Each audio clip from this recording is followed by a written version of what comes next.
Exercise 4.2 start करने से पहले हम कुछ प्रॉपर्टीज़ करते हैं। देखो डिटरमिनेंट की कुछ प्रॉपर्टीज़ होती हैं। जैसे देखो सबसे पहले एक प्रॉपर्टी आती है, the value of determinant remains unchanged if its rows are change into column and column into rows. अगर हम रो को कॉलम में या कॉलम को रो में चेंज कर दें तो उसका डिटरमिनेंट सेम रहता है। मतलब एक कोई भी मैट्रिक्स ए है उसका डिटरमिनेंट निकालेंगे और ए ट्रांसपोज का डिटरमिनेंट निकालेंगे तो दोनों क्या आएंगे, सेम। जैसे ये है A1 B1 C1 A2 B2 C2 A3 B3 C3।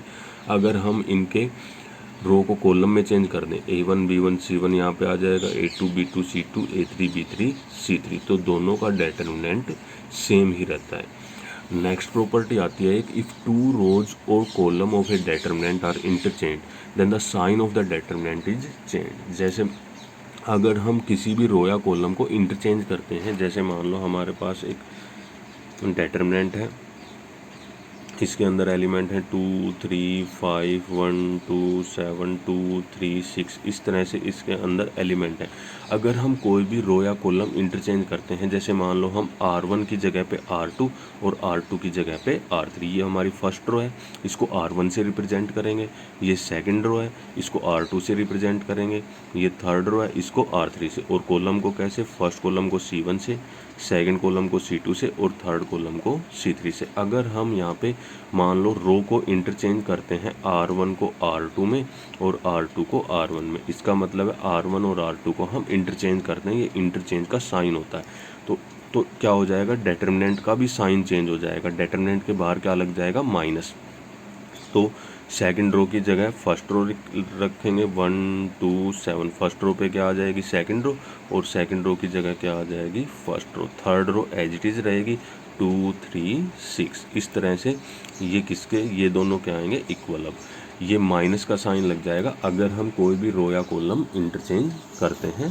तो देखो नेक्स्ट प्रॉपर्टी है हमारी, if any of two rows और column are identical then the value of the determinant is 0। अगर हमारे पास कोई भी दो रो या कॉलम आइडेंटिकल हो, मतलब सेम हो, जैसे मान लो एक डिटरमिनेंट है हमारे पास 1 2 5 6 1 7 और 1 2 5। देखो अब R1 जो फर्स्ट रो है और थर्ड रो आइडेंटिकल है बिल्कुल, 1 2 5 और 1 2 5 एलिमेंट है, तो इसका डिटरमिनेंट हमेशा क्या आएगा, 0।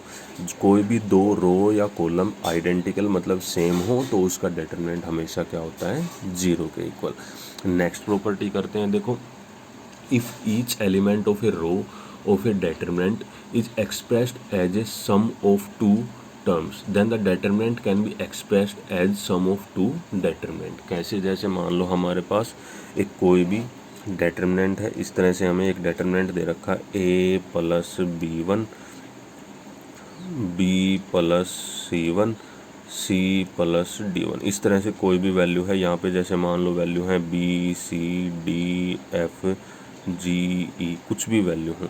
ऐसे एक रो या कॉलम, जैसे मान लो ये कॉलम है, इसमें क्या है, दो एलिमेंट है और दोनों एलिमेंट क्या है, सम के फॉर्म में, प्लस प्लस प्लस है, तो हम इसको दो डिटरमिनेंट के टुकड़ों में तोड़ सकते हैं। कैसे, एक में तो क्या आ जाएगा, ये फर्स्ट वाले एलिमेंट A B C, जैसे यहाँ पे आ जाएगा A B C, बाकी सारे element as it is B D G C F E, plus यहाँ पे प्लस का साइन है, तीनों में प्लस का है तो प्लस आएगा, तीनों में माइनस है तो माइनस रखेंगे। बस तीनों साइन सेम होने चाहिए और वैल्यू प्लस में या माइनस में। अब दूसरे वाले ये एलिमेंट लिखेंगे B1 C1 D1 B1 C1 D1, बाकी element as it is B D G C F E।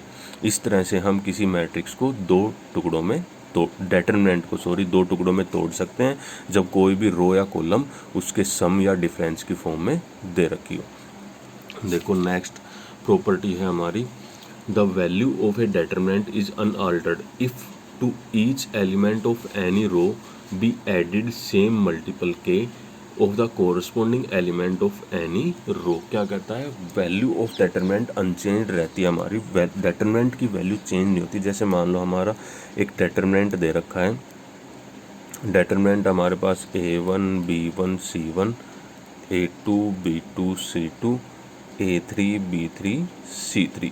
अगर हम किसी भी रो में कोई भी रो ऐड कर दें, किसी भी कॉलम में कोई कॉलम ऐड कर दें, तो डिटरमिनेंट हमेशा क्या रहेगा, सेम रहेगा। जैसे मान लो हम ऑपरेशन, इनको बोलते हैं हम ऑपरेशन लगाना।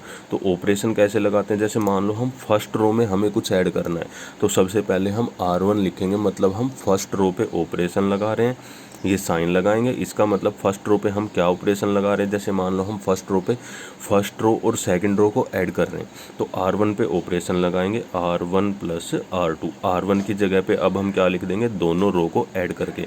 तो ये डिटरमिनेंट क्या बन जाएगा हमारा, A1 plus A2, B1 plus B2 और C1 प्लस C2। देखो R1 में R2 ऐड कर देंगे, A1 में A2 ऐड होगा, B1 में B2, C1 में C2, बाकी सारे एलिमेंट एज इट इज।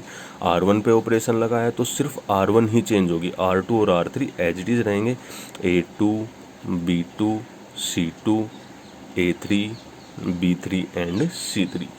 इस तरह से अगर हम किसी भी रो या कॉलम पे ऑपरेशन लगाते हैं, उसमें कोई भी रो या कॉलम एक दूसरे में ऐड करते हैं, कोई भी रो या कॉलम एक दूसरे में से सब्ट्रैक्ट करते हैं, तो हमारे डिटरमिनेंट पे कोई फ़र्क नहीं पड़ता, हमारा डिटरमिनेंट क्या रहेगा, सेम रहेगा। ऐसे ही हम इसको ऐसे भी कर सकते हैं, किसी भी कांस्टेंट के से अगर हम मल्टीप्लाई करके भी इसको ऐड करें, जैसे मान लो हम R1 पे ऑपरेशन लगाएं, जैसे इसी क्वेश्चन में R1 पे हम ये भी ऑपरेशन लगा सकते हैं, R1 पे क्या ऑपरेशन लगाएं, R1 प्लस के R2, मतलब R2 की K से मल्टीप्लाई करके उसको R1 में ऐड कर दें। तो देखो क्या डिटरमिनेंट बन जाएगा हमारा, determinant is equal to R1, R2 की K से मल्टीप्लाई करेंगे तो A1 प्लस के A2। R1 में क्या आ जाएगा, A1 प्लस के A2, ऐसे ही यहाँ पे क्या आ जाएगा, B1 प्लस के B2, और ये आ जाएगा C1 प्लस के C2।